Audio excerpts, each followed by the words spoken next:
everyone. I'm Janine Stanley, and I'm welcoming all of you to our final expedition in this initial expedition series with Aira. This is Expedition 106, Aira in Higher Education. And tonight with me is our school bus driver tonight, Mr. Ryan Bishop. Hi, Ryan. Yay, school bus driver. Hey, everybody. Hope you're doing well. I'm happy to sit here and talk about Aira and education, and hopefully show people that we definitely can work with schools and college students. So. Absolutely. And no throwing spitballs at the back of Ryan's head, okay? Honestly. Please don't. Please. Please don't. I would appreciate it. Yeah. Also from Aira tonight, we have Mr. Paul Schroeder with us. Hello, Paul. Hey there, I'm acting as bus monitor this evening, so yeah, there'll be no misbehavior. He will watch unless you throw spitballs at my head. Unless, of course, I'm the one causing the misbehavior, but that's a whole other. Which probably happens a lot. It does tend to be a problem. And this time around, we also have with us from Agent Land, Emma Vincent. Hello, Emma. Hello. We have two special guests with us tonight, along with our amazing tour guides, and I'll introduce our tour guides first, then we'll get to our special guests. Our tour guides tonight are Tiffany, Manosh. Hello, everybody. Yay, and Hope Paulos. Hello. And our special guests tonight to talk about technology in higher education and Aira in higher education, we have from the Perkins School for the Blind, Kate Katulak. Hello, Kate. Hi, good evening, everyone.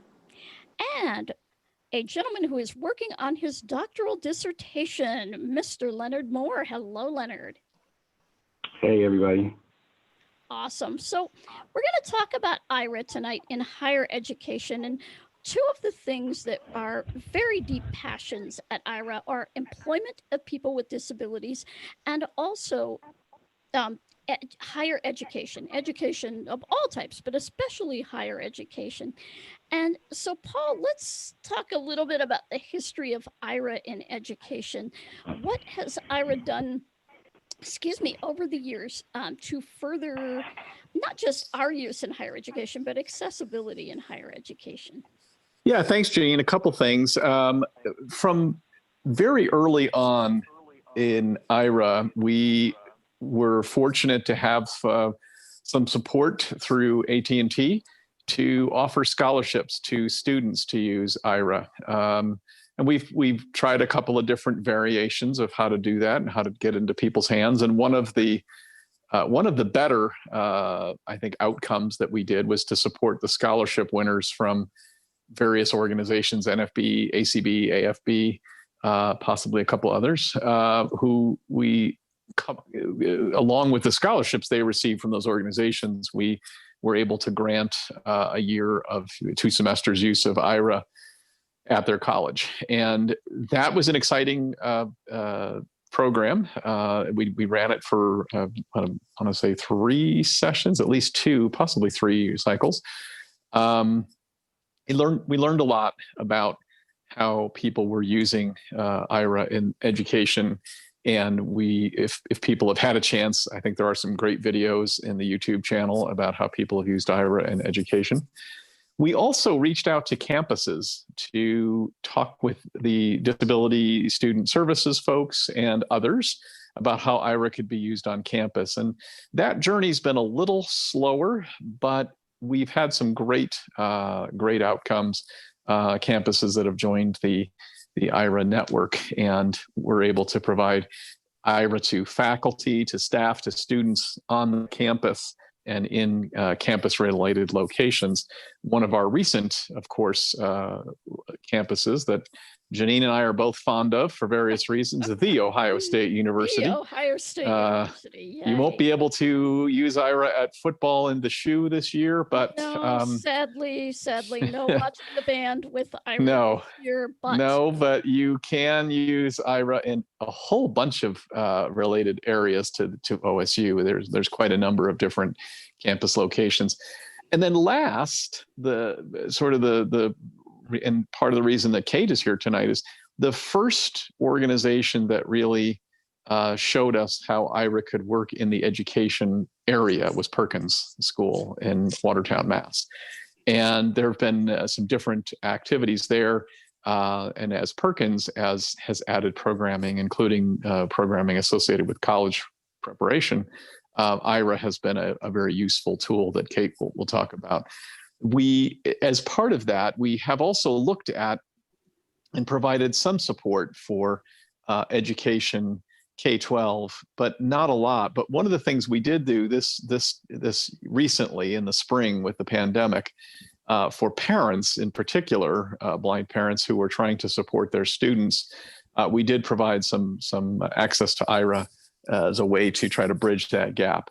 So all of these are different ways in which Aira has been engaged in the education world. We want to do a lot more. I really think that higher education for sure is such a great use case for Aira, and especially, as we'll talk about some tonight, with changes wrought by COVID for campuses that are opening. There's going to be a lot of need for social distancing, checking on, perhaps you want to be aware of whether people are wearing masks in your environment if you're there as a student, changes to building structure in terms of entrances and exits so that they manage crowd flow differently.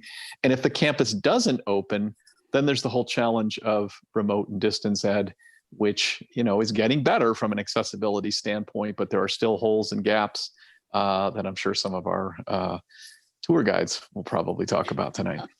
Absolutely. And another thing that we did initially for the months of April and May was to provide some time for college students with Aira. And we would love to be able to provide that again to folks. We are looking though out there. So if you're watching on YouTube, if you're listening to the Zoom call, if you're listening to the podcast, we're looking for a sponsor for this program. And what it will do is for people who do not have Aira on their campus yet, it will afford them a little bit of time with Aira. And so we're definitely hoping for that. And you can contact us, aira.io/access, to look at all of our access needs. I also want to welcome the University of Wisconsin-Milwaukee, where my sister is an adjunct professor.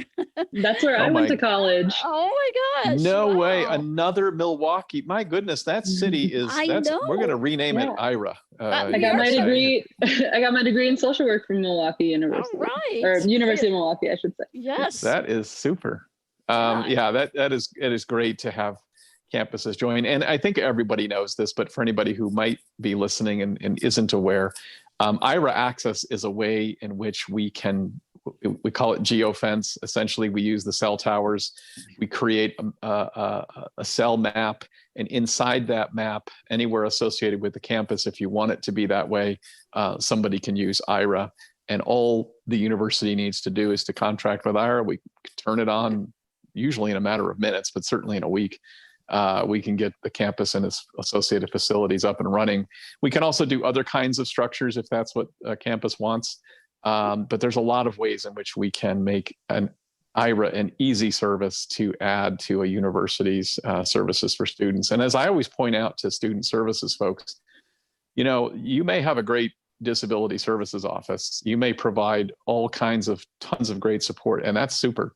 But there's a lot of non-supported activities, and again, I'm sure folks will talk about this tonight, that are not supported by disability services. We mentioned football in the shoe. If you want to be watching that band, there's nobody to provide you that service. And Aira agents are well trained to give you that kind of description and add to the fun of going to a college football game, if we have college football again. Yeah, and that service is not just available for the students. That's actually also available if your campus is an access location. It's also available for parents or family members who come to watch the student at various activities. So, you know, if you're a parent and you have got either a blind student or a sighted student at a university where there is Aira, you can absolutely take advantage of that. And probably, Paul, before, you know, we cannot let this commercial part of the Aira podcast go without mentioning our latest university to the Aira family, and that is the winner of our Celebrating Access contest that had to do with the 30th anniversary of the ADA, and that is the University of Auckland in New Zealand. So it's not just the US, folks. This is anywhere that we have Aira service. Your university can be part of our higher education network. So that is an excellent point, and I so look forward to hearing and getting some videos of students at Auckland with some good, cool examples of things they're doing there. And I do invite Canadian, US, UK, Australian listeners to talk with us, talk with your schools, and certainly see if we can get Aira set up on your campus if that's something that would help you. Or, as we always say, because of COVID, or help you with some of the remote access challenges if that's where your learning is now based. And we will tell you a little bit about our access partners in that sphere toward the end of the broadcast. Right now, though, I'd like to talk to Kate Katulak. And Kate, you are the Deputy Director, hopefully I will get your title correct, of the College Experience Program at Perkins School, right? Can you tell us a little bit about, well, tell us about yourself first, and then let's find out what this program is. Sure. Thank you for the introduction. I am the Associate Director of the College Success Program. I am a Compass coach, and I'll talk a little bit about what that means. And I'm a certified teacher of students with visual impairments. Other than my work life, I also happen to be an Aira explorer, although I do often use Aira when I'm at work. I am a guide dog user. I just got my third guide dog in January. His name is Doug. Yeah, he's a 2-year-old yellow lab, and he is pretty fantastic. He's not digging the social distancing thing like me. Yeah, I can't even imagine having a dog right now.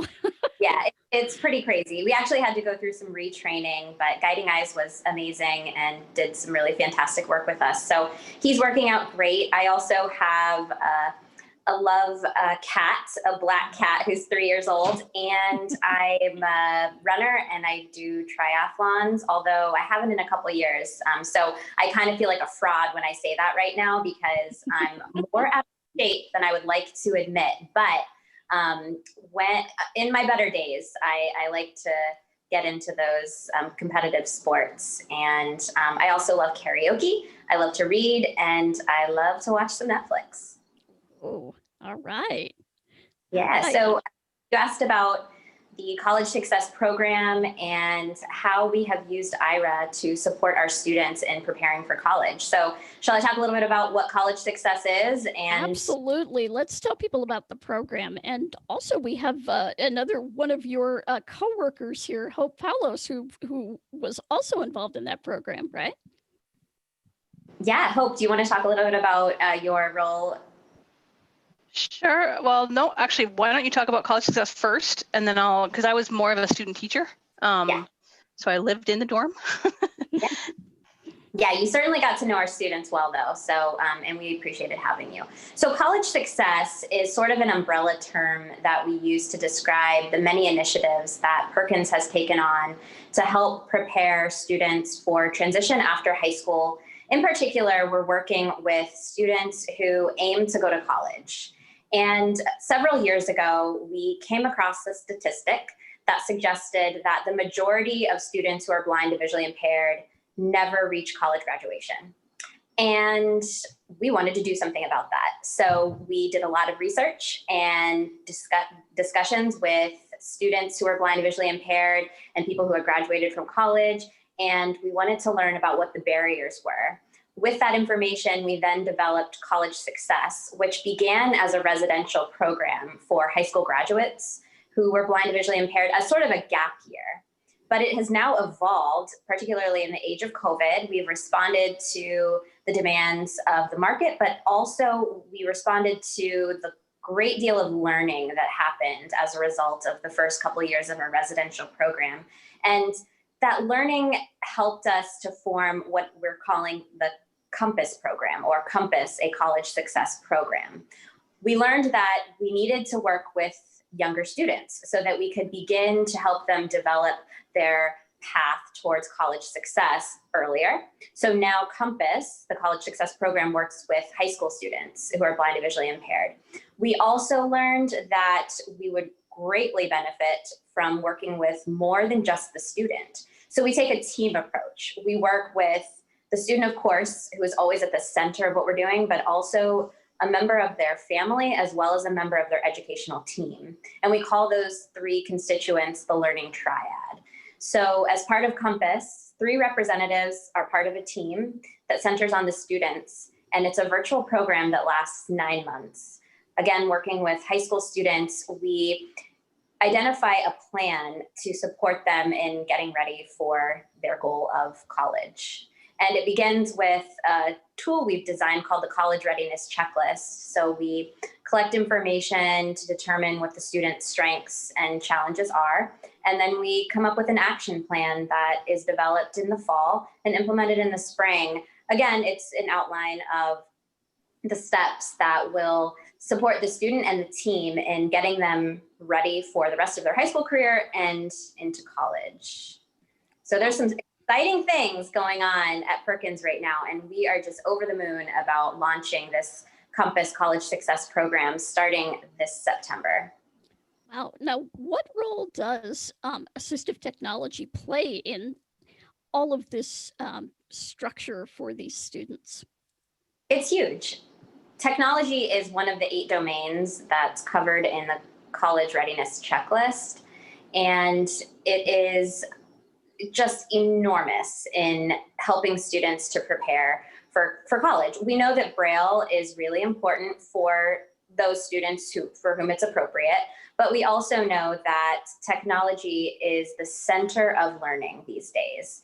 It's everywhere and it's everything that we do. Whether a student is taking an online class or whether they're in person, they still need to be able to access notes, to write their papers, to even engage socially with their peers and contact their professors with technology.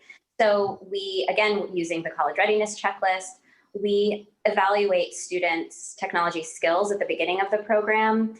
We recommend that each student by 10th grade completes a very extensive or comprehensive technology evaluation, and then gets access to the technology, the equipment that's going to help them in college well before they graduate from high school, so they have time to get trained and learn how they can best utilize their technology and get the practice using it while they're still in high school, so that when they get to that college experience, it's not so intimidating using a new laptop or a note-taking device.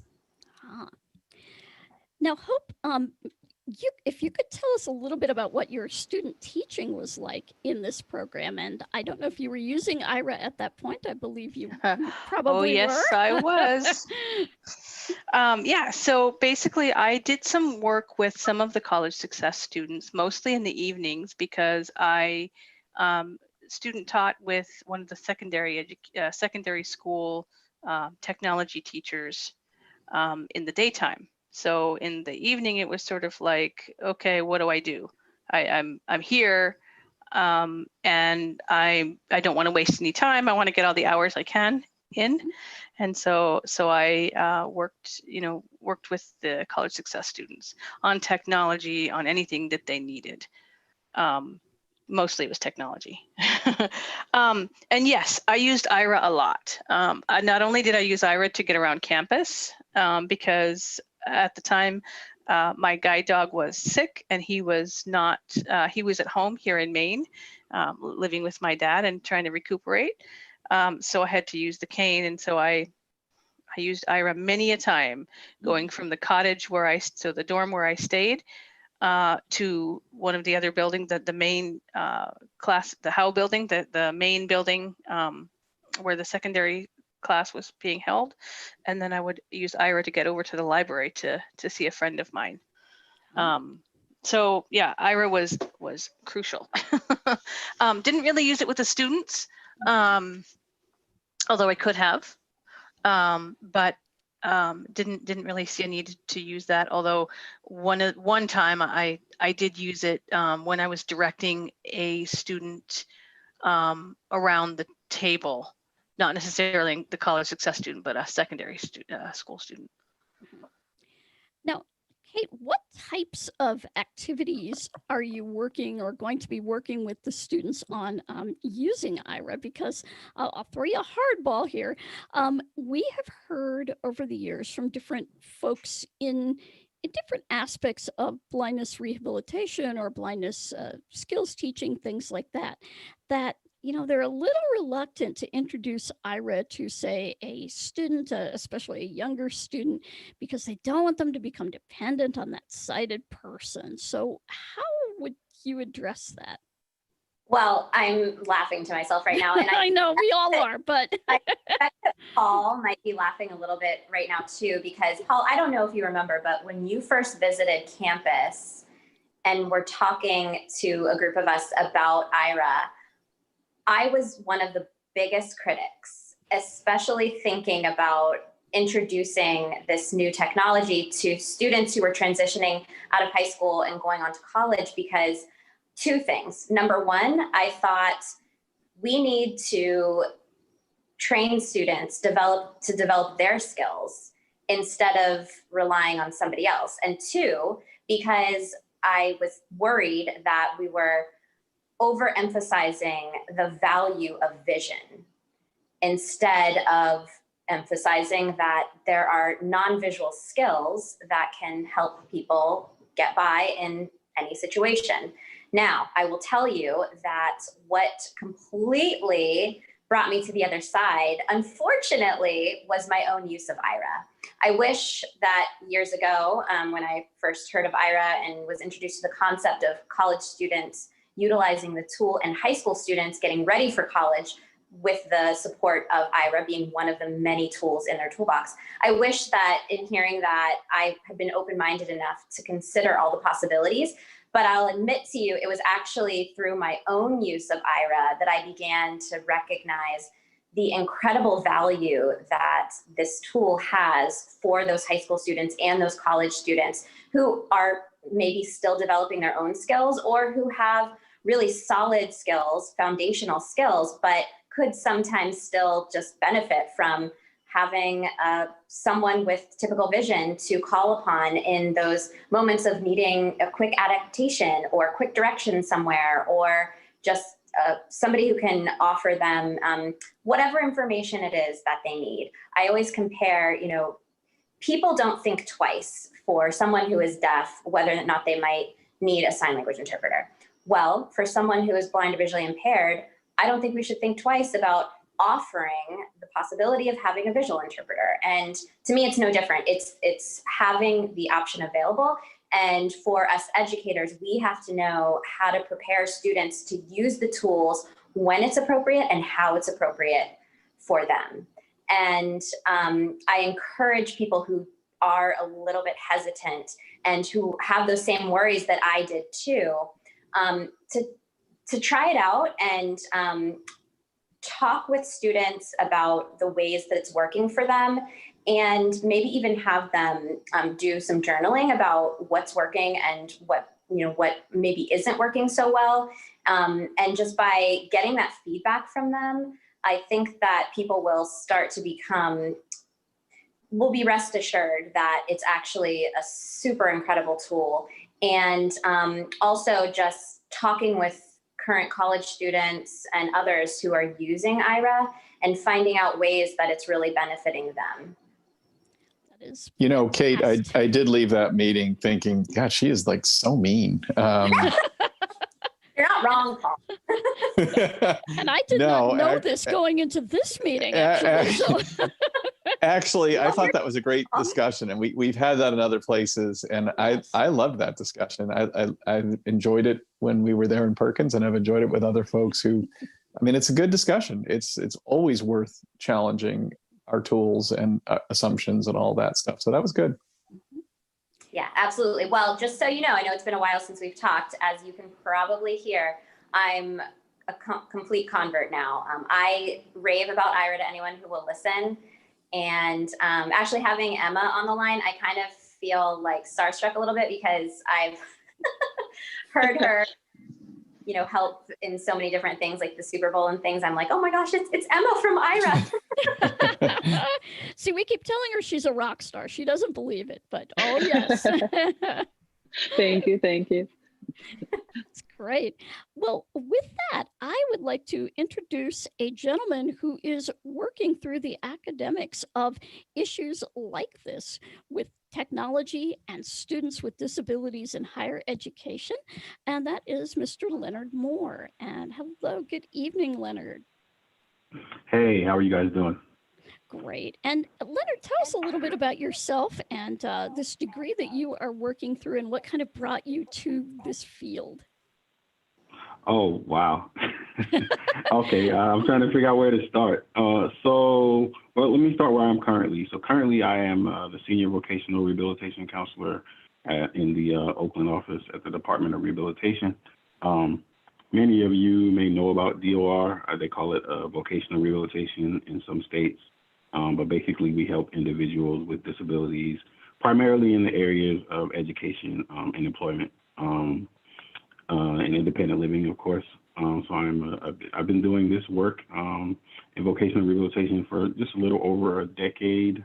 It's interesting. What brought me here was because following my undergraduate experience as a student teacher, I wanted to be an educator. Many years ago. But I did not have, although I was low vision, I did not have a very high understanding of the technology that was available to me beyond, just magnifiers and things that were out like that at that time. So once I graduated and began to seek employment, I struggled a lot, tremendously, and I went through very long periods of unemployment or underemployment just because I didn't know how to really advocate for myself. I didn't know what was available to me, and the employers definitely didn't know. So we things were just kind of at a standstill for me career-wise. And so I had the bright idea, because I still wanted to work in education, still wanted to work with youth. I wanted to become a counselor. So I thought that some of the challenges that I had visually that ended up being concerns of some employers, I thought that those would be kind of overcome if I had became a counselor. So I wouldn't have to deal with managing in the classroom, things of that nature. And so I did some research, looked into returning to graduate school, and I've learned about rehabilitation counseling and vocational rehabilitation counseling. I was like, oh, this is kind of interesting. I didn't even know this existed as an area. So I was kind of at a fork in the road between guidance and rehabilitation. I chose rehabilitation, and I haven't looked back since. I've been doing it ever since. And what brought me to my current role or my current where I am academically and educationally, after doing it for a little while, I began to see a lot of the issues that were taking place, whether in K-12 or in higher education, mainly during my time as a transition counselor in Charlotte, North Carolina, where I work primarily with high school students. You guys touched on a lot of it, where you see that the retention is just not there. And even coming out of college, if they get the opportunity to graduate, they have similar problems that I had, and just not being able to find work that you're completely and totally qualified for, just because of either your lack of understanding or employers' lack of understanding. And so I began to see a bit of like a communications gap, I guess, because you have all this legislative mandates, like the ADA or Section 504, which requires educators and employers to be understanding and accommodating, but some of that is kind of limited to what their knowledge is and what their level of awareness is. And even in the case with students coming out of K-12 who are usually in highly supportive environments, they have IEP meetings quarterly, things of that nature. Once they get to the college level and required to do a lot of those things on their own, there's really not a lot of social incentive, because they essentially have to identify themselves as a person with a disability, which, an 18 or 19-year-old mind, such as mine, probably didn't see much benefit in that. So you struggle. And so which could lead to poor academic performance, low retention rates. And just what we see in the research, someone mentioned a little bit earlier,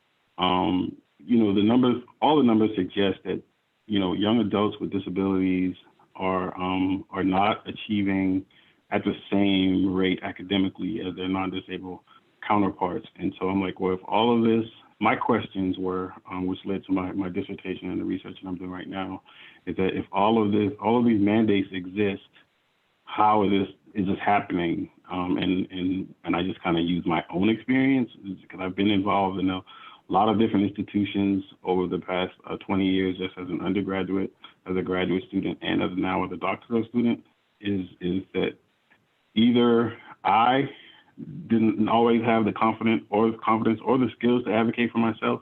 And even as I learned more and got older and I began to advocate for myself, I found that a lot of the institutions and personnel, they lacked a level of knowledge as well. So there was there's a gap that still exists. It was for me, and there still exists for many students. And so it's what I'm doing right now with my research in adult education and workforce development, is to try to find ways to bridge that gap. Wow. And I think, unfortunately, we do see this still. And that's why these two areas of both employment and education are so, so important to Aira. So Leonard, I'm going to ask you kind of the same question that I asked Kate and Hope about using technology and using things that may look like you're relying on one hand on, a sighted person. How do you think that affects people's perceptions or about using technology, number one, and also, about learning technology, because, you've said that you have struggled with having the right resources. So talk to us a little bit about that. Yeah, so I was kind of, I would say in my younger days, I guess I operated on an extreme because I have low vision, so I'm partially sighted, and so and my vision has changed over the years. So I was big on like not wanting any help, right? So for me, I tried to like just do it all on my own as much as I could, and even in my own mind, it's like, okay, the only thing I really can't do is drive, right? So as far as everything else, it might take me a little while, or but I was always just kind of push. And so for me, the idea of using technology, first I had to come to terms with the fact that I even needed it, right? That was a whole, and by the time that happened, I was married and, out of work for, maybe 4 or 5 years, you know what I mean? So it just took a while for the light to even go off in my head, just for me to even ask for help. And when I did ask for help, it's almost like, and particularly through my graduate program, it's almost, because it was almost therapeutic for me, because studying rehabilitation helped me to reframe my identity, I guess, and just try to understand where I stood in terms of like historically and legally, and just all these things I didn't know before. So I learned, not only did I learn like how to help other people, I also learned how to help myself. So for me, learning to accept help through any kind of technology, I've had a number of technology evaluations. I'm a cane user now. I wasn't at first, but I am now due to changes in my vision. Aira, definitely, when I met Paul and learned about Aira back at the ACB conference, it was definitely like revolutionary for me at that time. But all of that has been a bit of a healing process for me, because I had been one of those people who had kind of identified myself with the quote unquote normal world. And so I was kind of denying a big part of my identity for many, many years. So for me to finally let my guard down and to accept any type of assistance, whether from another person, it was a great deal of healing for me. So maybe other people may feel differently, but I know just for me and my story, accepting help from others has been kind of critical and paramount. I think you just voiced a lot of my story in my, late teens, as I went out into the world, I had been programmed, to, okay, you are, yeah, you've got some vision problems, but you are, a regular person and you don't need any of these things. And when I discovered how to use a cane, and then, of course, talking computers came along, and I'm that old. And it was such a really a liberating experience. And it felt so nice to just go out there and do the things I needed to do.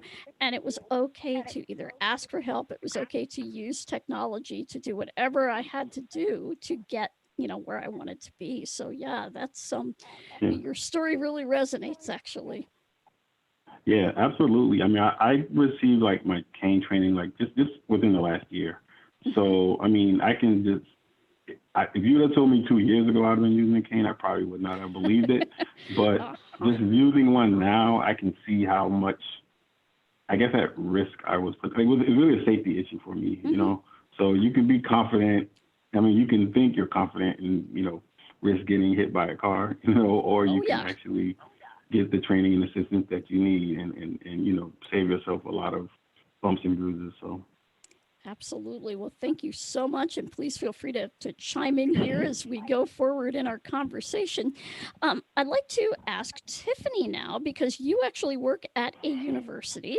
So let's talk a little bit about your experience, both in college as a student and now as an employee at a university, using Aira in an academic setting. So thanks, Janine. So as I totally can relate to Leonard. My story is kind of similar, low vision, can use stuff. So I really wish that Aira was available when I was in college. Oh, can you imagine? Yeah. Oh my gosh. Wow. I would have been, I don't know where I would have been, but it would have been a lot of help throughout those days and years. So anyhow, I have been very fortunate at the college that I work at. I am an instructional assistant and I work at American River College in Sacramento, California. And when Aira came out, I jumped on the bandwagon, but at first I was really kind of apprehensive about what I could use it for, when I could use it, those kind of things. And because I had colleagues around me that, could help, or students and other people around me that really could help, and it's like, I have this, but I'm not sure what or when to use it for. And it really wasn't until I started using it in traveling that really opened my eyes as an explorer, like, wow, this really is helpful. And started using it more and more on the campus. And then for work, logging into computers, reading handouts that were provided to me, assisting students with their classwork, reading either handouts or their textbooks or the computer screen. And I saw other students struggling who were blind or visually impaired. And that's when I really went and started pursuing, okay, how do I get this on our campus? And so I started with our ADA compliance officer and the dean at that time of the business and computer science department. And it first started out with, an accommodation for me, and it just spread from there. And I actually received a grant to allow other blind students on the college campus to utilize Aira, which is just fabulous because it allows them to be just as successful in their academic journey, which I thought was fabulous. And it really, Aira is such a game changer. It's a tool in our toolbox that allows us to be productive, independent, successful in any area that we pursue, whether that be, a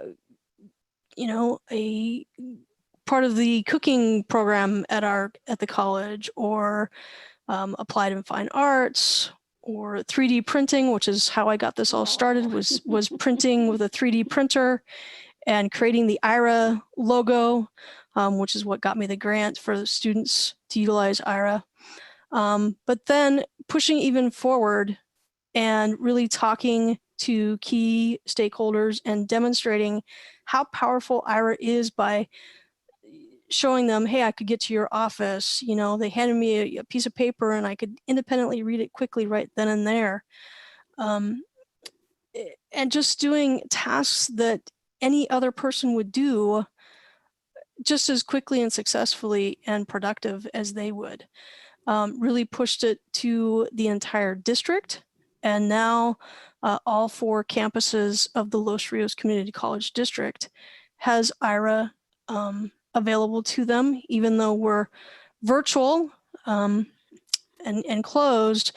Students can still utilize it for, you know, maybe assisting with papers. You know, hey, is the format, you know, proper? Maybe they're not familiar with the screen reader or magnification, whatever they're using. You know, maybe they need some assistance with making sure that they've got the formatting right and they didn't bold something that didn't mean to bold, or, you know, italicize something that maybe shouldn't be, or, you know, is the outline in the correct format?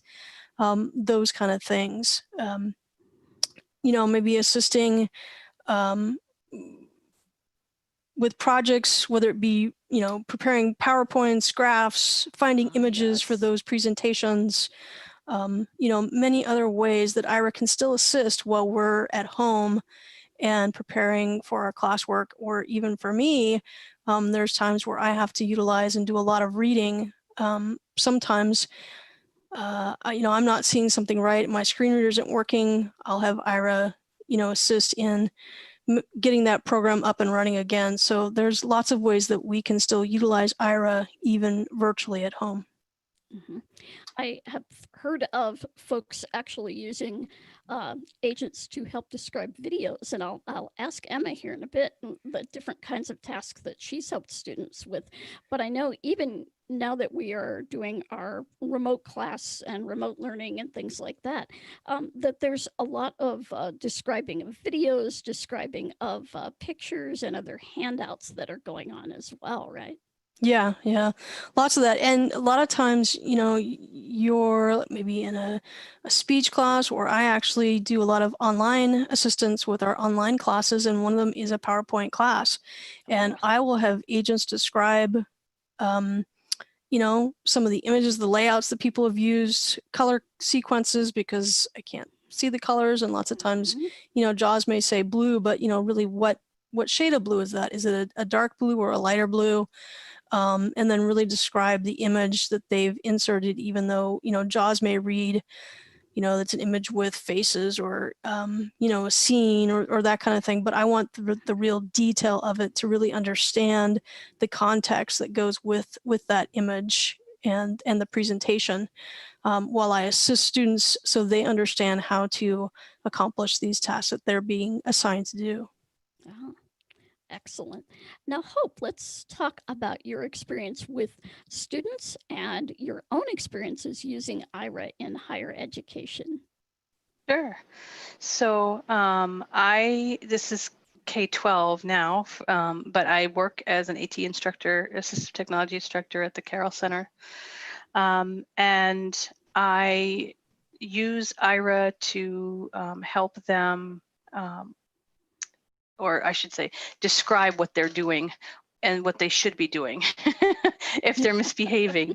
And I also will use Aira, I'll have them use Aira as well.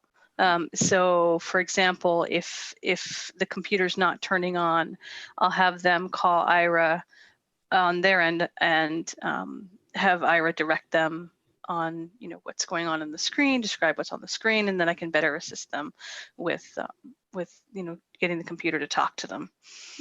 As far as my experiences in higher ed, I am just finishing up my master's in TVI, teaching the blind and visually impaired. And so I have one more paper to do, and then I am done. I will have my degree. Thank you. And so I used my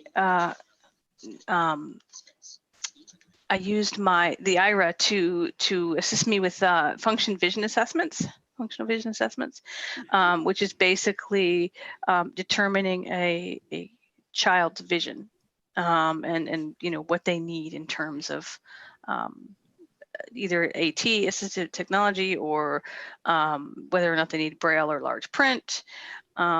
So for those 3 assessments, I would use Aira at times. And I also used Aira for creating videos for my classes. I remember one time I had to create a video about teaching a person who is blind how to cut meat. And so I had Aira in my ear, and I actually took the video. So I had Aira in my ear, and they were describing how to put the video, like how to put the camera so that it would record the video. And then they were describing what the person was doing and how they were cutting the meat so that I could direct them. Excellent uses. And talking about working with kids, I'm assuming you're also working with the parents. So what are parents' reactions to things like Aira as the kids are introduced to this technology? One person, one kiddo, his parents were absolutely amazed because he has a little bit of vision, but he wasn't able to see the computer. So he knew it was a blue screen. And he's like, "Oh, the screen's blue." I'm thinking, "Oh, blue screen of death." Yes. So I had him call Aira, and he goes, "No, let me call my dad." I said, "No, wait, no, stop, call Aira." And so he actually called Aira, and the dad, little did he know, but the dad was standing right behind him. Oh, wow. So the dad was actually watching the interaction between him and the agent. Mm-hmm. Wow. And he was amazed. Wow. And this brings up, and I will throw this open here before I switch over to Emma, but I think a lot of people have expressed over time some serious anxiety going to college. And I'm wondering if Kate and Leonard, if you guys see this as something that can hold people back, and maybe how something like Aira that's not judgmental, that's actually, encouraging and, maybe actually helping to boost somebody's confidence, what role that can play. If either of you want to speak to that one. Kind of a big topic, but I've definitely heard it from students that I interact with here at Aira and interact with just as a matter of social media. I love how you put that Aira is non-judgmental. Even though there's a human being, a person on the line, it's someone there to support, whatever that means. And it's just a very matter-of-fact way of accessing information. And for a lot of students, anxiety is one of the top emotions that they're experiencing as they think about going to college. And introducing them to this tool as a way of accessing visual information, as a way of giving them knowledge and access that they might not otherwise have had is incredibly comforting. I've literally overheard students, I've worked with students on their technology skills and working on their advocacy skills. And I've heard students completely just exhale a breath of relief when they learn what Aira can do for them and how it can support them through the many things that really are quite frightening when you are just becoming an adult and going off on your own, and knowing that this person can be called from, you could take your phone out of your pocket or your purse or your jacket pocket anytime, anywhere, and you can get help. And that is incredibly empowering and comforting. And I do have a great story about that. We have a special edition of our podcast, IraCast, and you can all find IraCast in your podcast player of choice. But one of the things that we had interviewed 2 students, and one of the students, Jessica, had mentioned that when Aira came to her campus, she literally found it out that they had become an access location at like 3 o'clock in the morning when she got up to write a paper because she couldn't sleep. And her phone made that little noise, ding, you're in an access location. And she said, you know, I had to go in the bathroom to not wake up my roommate so that I could call an agent and just say, I just want to rejoice about this. You know, we're an access location now. It's so exciting. So yeah, anytime, anywhere. Now, Leonard, did you have any thoughts about this? I didn't mean to cut you off there. Oh, no, sure. No, it's fine. Yeah, I just wanted to kind of piggyback on what has already been said. I definitely agree. I know for me, when I went to college many, many years ago, I was out of state. I didn't know anybody at my school, and it was a very large school. And so on the one hand, that kind of pushed me out of my comfort zone, which is good. But on the flip side, there's kind of a fine line between being kind of out of your comfort zone and being in a situation that causes you kind of unnecessary anxiety. And so to have a person, I think about many of the students that I work with now, a lot of them are in community colleges and they transition to four-year colleges, and they have a great deal of angst surrounding just, you know, the workload and can they adapt kind of socially, and just having a disability or being visually impaired kind of on top of that can just add additional stress and become really overwhelming. And they call me, you know, when they can't reach me and they can talk to me, but it'd be great if they could have someone at their disposal that was on campus with them, could see things kind of through their eyes, figuratively, and can, like you say, be a source of comfort. And just to add as well, you know, Ira, I know you guys probably want to work, or it's kind of obviously work primarily with people who are visually impaired, but there are probably several other disabilities that could benefit from a service like Ira. I think of some of my students who have, you know, short-term memory issues or stress or anxiety issues, mental health problems, just to have that agent to be there, not only just to help them to see, but just to kind of orientate them, to kind of, you know, help them to figure things out, help them to organize information, you know. So I just wanted to kind of, being visually impaired and having worked with a lot of other disabilities, I think Ira could be beneficial to many other disabilities as well. And I think you're exactly right. And we don't have any requirements that say, oh, you know, you're only blind people can use this, or you have to have some proof of blindness or proof of disability. If Ira can help you, you know, download the app and give us a call, because we are happy to help. I know that we have helped some deaf folks, especially now with social distancing and things like that, where, you know, if you're going into, say, a business and all of a sudden these people are yelling at you because you didn't either see the sign or hear them say, oh no, stop, you can't go in that way. And so I know that we're helping some deaf folks right now with that kind of access. And I think some folks with short-term memory, with serious anxiety, or any of these things, auditory processing, sensory processing disorders, things where you are really needing a little bit of support out there. You know, we're happy to do that. And that brings me to Emma from Agent Land. So Emma, what are some of the things that you guys have helped out with on college campuses? I'm sure you've got like a whole list of things. Yeah, I was actually trying to brainstorm some of the things that I love doing, because I do really enjoy taking college campus calls. It kind of brings me back. I was only pretty recently there myself, and I really enjoy helping people get through the fun times and the hard times in college that I'm familiar with. So some of the ones that are maybe a little bit more obvious would be, like we talked about, PowerPoints and getting around campus. Lots of campuses often are doing construction for some reason. I feel like they're highways or something. There's always construction going down. So we're super able to help with getting from point A to point B, especially if there's new obstacles in the way. Another one would be math class. A lot of graphs and equations, the screen readers kind of mess them up. So we're here to help out with giving a visual description of what, you know, something in a textbook looks like, even something on a computer screen if it's not being described properly. Just a quick call to us, we can get that, and you can be on your way doing the rest of your homework. Another one would be group projects. I hear a lot of people that have group projects that comes to them and they want to add their part of the PowerPoint and they want to make sure it's cohesive with the rest of the PowerPoint. That's something we can definitely assist with.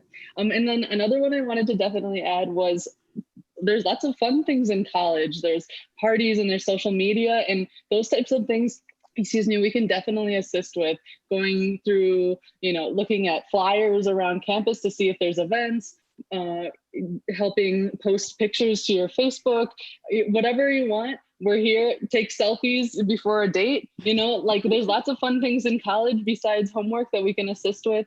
And we're here for anything that you might need in addition to just visual descriptions. But another one I wanted to add was when something's on the blackboard in the front of the class and you want to see what it is, pull out Aira, we'll take a picture, zoom in, and we'll describe it to you while the teacher's talking about it, something like that. So there's lots of different ways that we can help out. Awesome. And that goes for any of the video, anything like that, right? Oh, sorry, what'd you say, Kate? I just have to add really quickly that speaking of the fun side of college, I have seen a student use Aira to help them orient to play beer pong. Oh, Love that. Oh my gosh. Yeah, that's great. We teach college party games and we don't use actual alcohol or, promote alcohol or anything like that, but it was really root beer pong. And the student in a very genius way thought, I can just use Aira to figure out where the cup is. And it was amazing. I love that. That's amazing. That's fantastic. Have you ever pledged a sorority or fraternity though, Emma? I have not, but we could definitely assist with anything that they would need to do that. I think that would be quite interesting to help out with. Oh, how fun.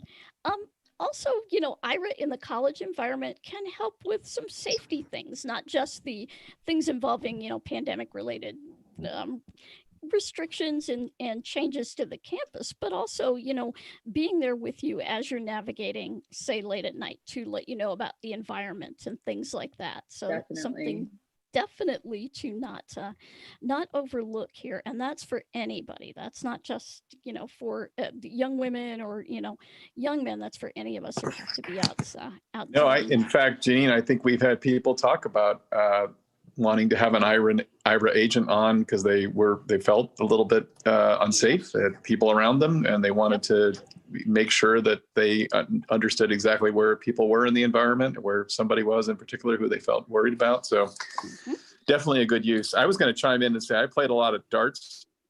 I would love to have had Aira to help my game a little bit. Oh, yeah.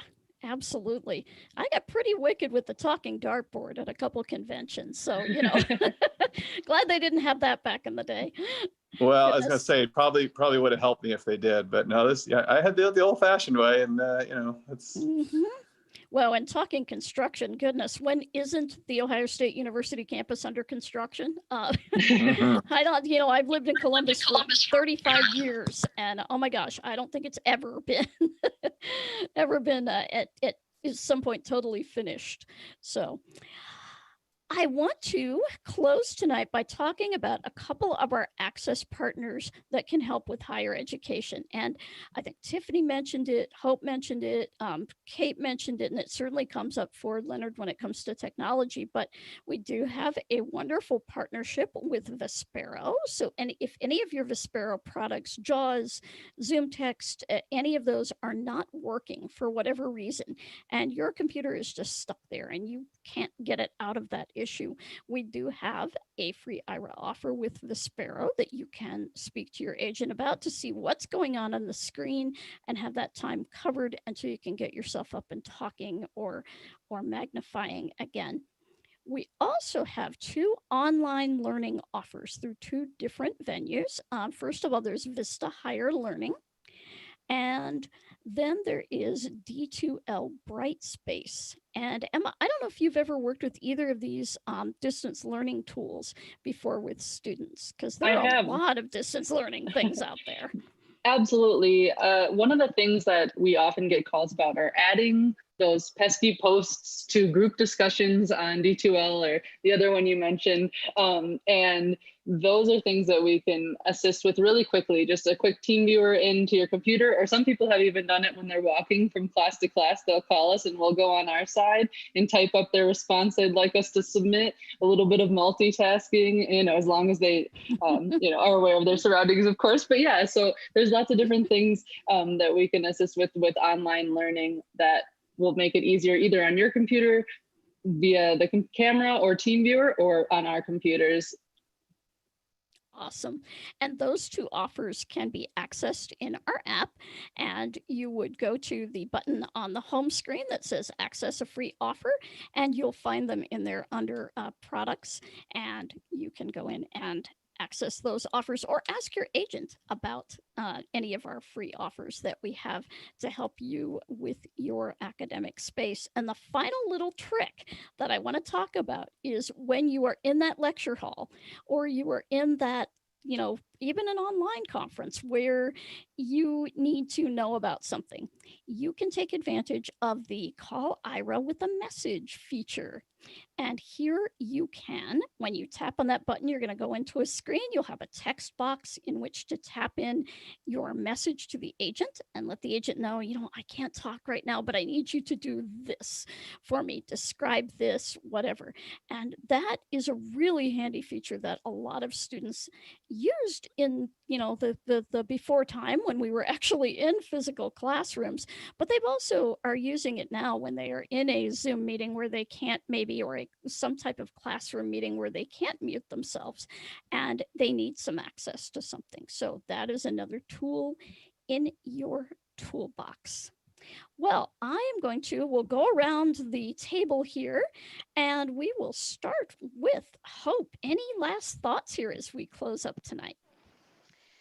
Not really, but the only thing I can say, and this has been mentioned quite a bit here this evening, is that don't be afraid to use those tools in your toolbox. If it's Aira, you know, feel free. The 5 minutes, the 5-minute free calls, those are great to get your feet wet if you're apprehensive about using Aira in the college, you know, in college. Don't hesitate. Awesome. Tiffany. Yeah, so just real quick, one thing that you had mentioned, you know, we're now with virtual and Zoom and all that good stuff. I forgot to mention that I recently used it, just as you said, with a message saying, hey, I can't talk right now, but there's a presentation. And can you describe what's on the screen? Because someone has screen shared. And so definitely, you know, utilize Aira to your benefit to be productive and successful. And as Hope said, you know, get your feet wet with that 5-minute call and go exploring. Fantastic. Leonard, how about you? Yeah. So yeah, Aira is great.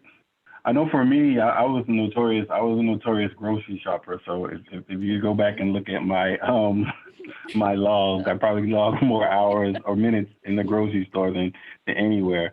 But it's definitely great. And I think I believe it was Tiffany. I used to actually live in Sacramento. And I had a lot of students at American River College. I would love to maybe, I guess after we're done, maybe get some of you guys' contact info, because I partner with a lot of community colleges and colleges here in the Bay Area, so just to find out more information how I can make them more aware about Aira. And also, finally, I only have one more paper before I'm done as well. That paper just happens to be about 300 pages. So Only a dissertation. No, I have something in common. We have something in common. Wow. Wow. Yeah. Thank you so much. And we will absolutely put everyone's contact info out there so that you can grab that. And also we can have it available for anybody here who would like to have that. Kate, what about you and your students at Perkins?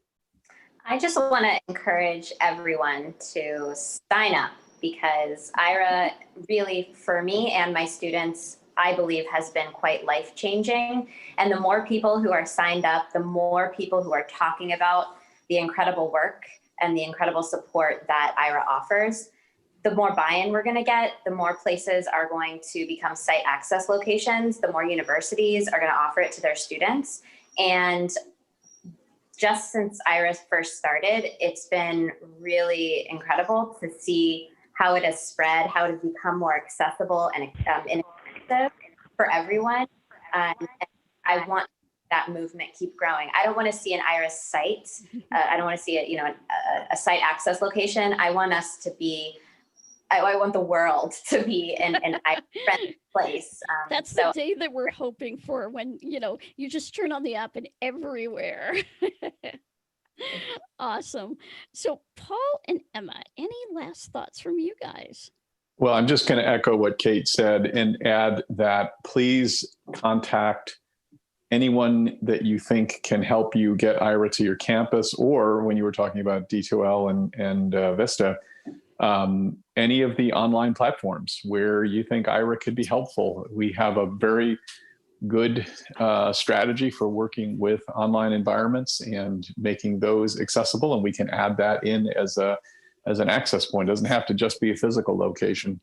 But we would love to get to campuses. As I said at the beginning, I think higher ed campuses and remote learning are two of the best cases for Aira, and I'm a little bit surprised and saddened that we don't have a more robust network, but we're going to get there, and we're going to get there with everyone's help here who can tell this story so well, just as everyone tonight has.